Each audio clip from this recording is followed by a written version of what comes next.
रामनगरी अयोध्या के राम कथा संग्रहालय में आयोजित वाल्मीकि जयंती महोत्सव में शिरकत करने पहुंचे प्रदेश बेसिक शिक्षा मंत्री सतीश द्विवेदी ने कहा कि सरकारी स्कूलों में सरकारी अफसरों के बच्चों के पढ़ने के हाई कोर्ट के आदेश पर उन्होंने एक बड़ा बयान दिया है। उन्होंने कहा कि इस तरह की कोई जबरदस्ती नहीं की जा सकती। उन्होंने सवाल करते हुए कहा कि क्या अफसरों, पत्रकारों और व्यापारियों के बच्चों के सरकारी स्कूल में पढ़ने से ही शिक्षा व्यवस्था में सुधार होगा? क्या गरीब, मजदूर, किसान के बच्चे जहां पढ़ते हैं वह स्कूल ठीक नहीं होगा? वहीं सत्यार्थ भारत सेवा मिशन द्वारा आयोजित इस कार्यक्रम में शहर के कई वरिष्ठ शिक्षाविदों को सम्मानित भी किया गया। कार्यक्रम में कई प्रमुख संतों ने भी उपस्थिति दर्ज कराई।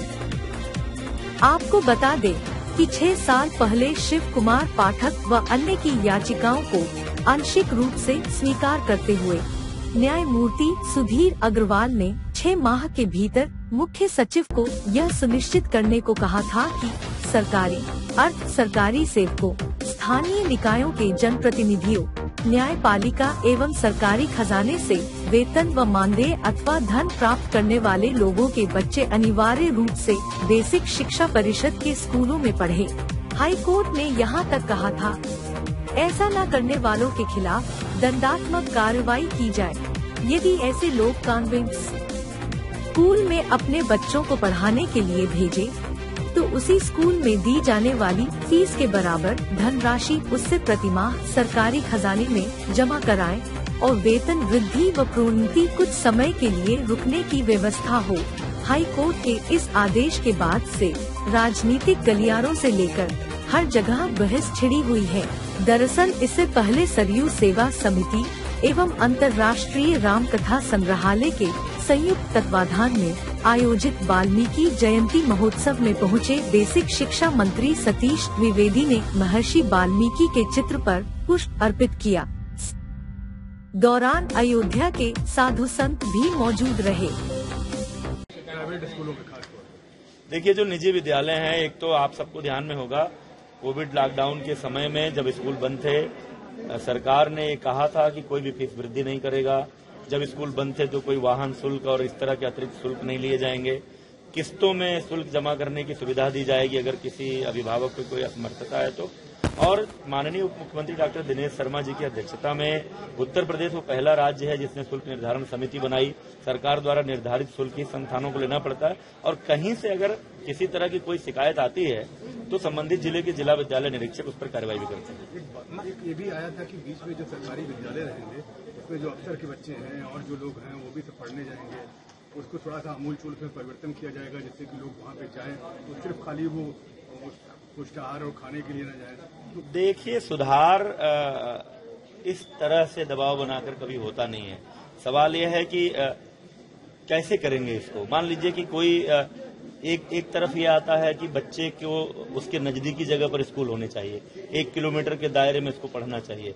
अब अगर मान लीजिए कोई गांव है, उस गांव में प्राइमरी स्कूल है और कोई भी सरकारी अफसर वहां पर नहीं रहता है तो अब उसको जबरदस्ती कैसे भेज सकते हैं? ये इस तरीके से ये जबरदस्ती वाला सुधार नहीं हो सकता।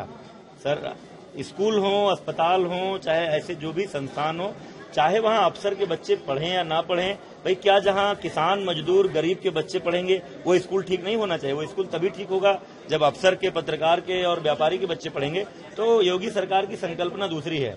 जब से माननीय मुख्यमंत्री जी ने सत्ता संभाली, भारतीय जनता पार्टी की योगी सरकार यूपी में आई, उनका यही हमेशा संकल्प रहा कि जिन सरकारी स्कूलों में विशेषकर हमारे गरीब, मजदूर, किसान के बच्चे पढ़ते हैं उनको भी वो सारी सुविधाएं मिलनी चाहिए जो अच्छे संपन्न अभिभावकों के बच्चे जिन स्कूलों में पढ़ते हैं। और वो सब किया है। आज स्कूलों का, हमारे 90,000 से अधिक स्कूलों का कायाकल्प हो चुका है। उनकी बिल्डिंग अच्छी हुई है, हर स्कूल को टीचर मिला है, छात्रों को 2 जोड़ी यूनिफॉर्म, जूते, मोजे, बैग, किताब की व्यवस्था हुई है, कोई शुल्क नहीं लगता, मिड डे मील की क्वालिटी सुधरी है।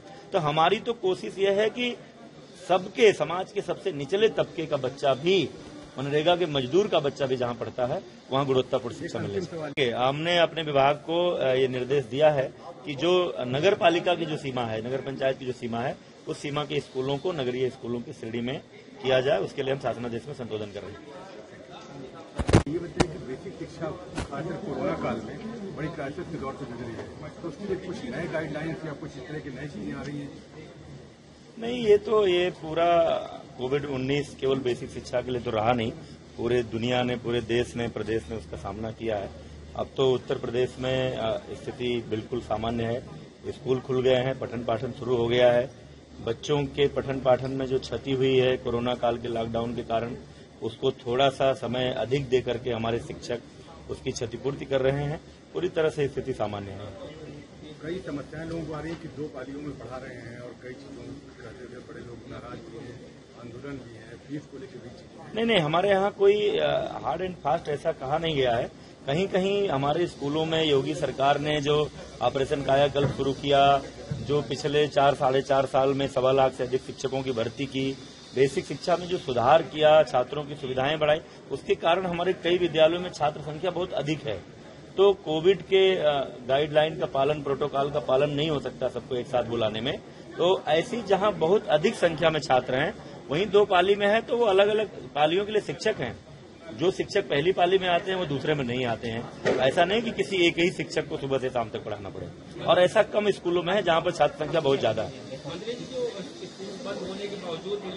शिक्षा विभाग की सोच क्या है? देखिए, अयोध्या को लेकर के भारत सरकार की, मोदी सरकार की सोच बहुत अच्छी है। प्रदेश सरकार की, योगी सरकार की सोच बहुत अच्छी है, और इन दोनों की जब बात हो गई तो उसमें सारे विभाग समाहित हैं, कोई विभाग अलग नहीं है। अयोध्या जो नव्य अयोध्या का रूप लेने जा रही है, अयोध्या में अंतर्राष्ट्रीय स्तर का हवाई अड्डा, अयोध्या में अंतर्राष्ट्रीय स्तर का बस अड्डा, अयोध्या की 84 कोसी परिक्रमा अब तो नेशनल हाईवे की श्रेणी में आ गई। तो जो एक नई अयोध्या मोदी योगी के नेतृत्व में बन रही है, वो निश्चित रूप से आने वाले दिनों में दुनिया के लिए एक मॉडल शहर होगा। आपके मंत्रालय क्या योजना है अयोध्या की? नहीं, हमारे मंत्रालय की भी योजना है कि हमारे जैसे सभी जनपदों के लिए कर रहे हैं, इस जनपद पर थोड़ा विशेष। हमारे सामने एक समस्या थी कि जब शुरू में ऑपरेशन कायाकल्प शुरू हुआ, पंचायती राज विभाग के सहयोग से हम लोगों ने इसको शुरू किया, तो जो शहरों में स्थित विद्यालय थे उनको धन नहीं मिल पा रहा था, उनका संकट था। लेकिन माननीय मुख्यमंत्री जी ने निर्देश दिया है, अब शहरों के स्मार्ट सिटी के फंड से हमको धन मिल रहा है, शहरों के स्कूलों का भी कायाकल्प होगा। जहां बहुत सारे ऐसे नगरीय क्षेत्र के स्कूल हैं जिनमें बच्चों की संख्या बहुत कम है, ऐसे स्कूलों को मिला करके एक कॉम्प्लेक्स भी बनाएंगे अलग से। जहां अपनी जमीन है लेकिन भवन नहीं थे, उनको नए भवन देंगे। बहुत सारे जो किराए में चल रहे थे पुराने जो शहरी स्कूल थे, उनको अपने सरकारी भवनों में शिफ्ट करेंगे। पूरी उसकी एक योजना है। जैसे अन्य विभाग अयोध्या को एक नव्य अयोध्या बनाने में लगे हैं, बेसिक शिक्षा विभाग भी उनसे कदम ताल करते हुए काम करेगा। अयोध्या की सीमा रेखा भी काफी बढ़ गई है, नए 151 गाँव भी इसमें मर्ज कर लिए गए हैं और नव शाखें चलाई जा रही हैं। इन गवर्नमेंट स्कूलों में नहीं, यहाँ भी हो रहा है, यहाँ भी हो रहा है, क्या बदलाव? यहाँ भी हो रहा है। हमने शुरू किया है। हमारे टीचर्स जो है TLM बना रहे हैं, टीचिंग लर्निंग मटेरियल बना रहे हैं। आप कहीं भी इस समय कार्यक्रमों में जाएंगे तो देखने को मिलेगा, बच्चे खेल खेल में सीख सकें, उसकी कोशिश हो रही है। अब प्रार्थना के समय 10 मिनट का 15 मिनट का योगा कराने के लिए हमने कहा है। कोविड के पहले हम लोगों ने शुरू किया था हर स्कूल में एनुअल फंक्शन का, कोविड के कारण वो बंद हो गया। इस साल से फिर वो जब सत्रांत का समय आएगा तो एनुअल फंक्शन होंगे। पेरेंट्स टीचर मीटिंग शुरू किया है हम लोगों ने तो अपने क्लासरूम को ही प्रिंट रिच मटेरियल से संपन्न कर दिया है। अधिकांश स्कूलों के आप क्लासरूम